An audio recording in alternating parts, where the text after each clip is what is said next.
కార్తీక్ ఊరికి కొత్తగా వెళ్లిన మొదటి రోజు. ఆ ఊరి చుట్టూ దట్టమైన అడవి. పక్కనే ఒక పాత గుడి ఉంది. గుడి లోపలికి ఎవరూ వెళ్లరు. ఆ రాత్రి భారీ వర్షం, ఉరుములు మెరుపులతో కార్తీక్ కి నిద్ర పట్టడం లేదు. అప్పుడే ఒక పెద్ద మెరుపు వెలిగింది. ఆ మెరుపు వెలుగులో అతనికి కిటికీలోంచి గుడి కనిపించింది. గుడిలో ఒక స్త్రీ ఆకారంలో ఉన్న బొమ్మ కనిపించింది. దాన్ని చేతిలో ఏదో పట్టుకొని ఉంది. మళ్లీ మెరుపు వచ్చింది. ఈసారి కరెంటు కూడా పోయింది. బయట కేకలు వినిపించాయి. కార్తీక్ కి చాలా భయమేసింది. అప్పుడే అతని ఫోన్ కి మెసేజ్ వచ్చింది. అది అతని స్నేహితుడు రాఘవ్ పంపించాడు. కార్తీక్, నువ్వింకా ఆ గుడి వెనక ఉన్న ఇంట్లోనే ఉన్నావా? వెంటనే అక్కడి నుండి వెళ్ళిపో. ఆ గుడిలో ఉన్నది మనిషి కాదు, అది రాత్రిపూట ఆయుధంతో తిరిగే దయ్యం.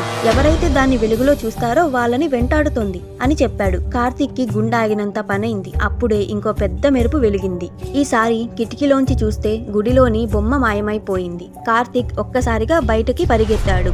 తలుపు తీయబోతుంటే అతని భుజంపై ఒక చల్లని చెయ్య తగిలింది. మెల్లగా వెనక్కి తిరిగి చూస్తే మెరుపుల వెలుగులో ఒక భయంకరమైన రూపం కనిపించింది. దాని చేతిలో కత్తి ఉంది. అది పక్కపక్క నవ్వుతూ ఆ భయంకరమైన అడవి మొత్తం శబ్దం చేసింది. ఆ తరువాత ఏమైందో ఎవ్వరికీ తెలియదు.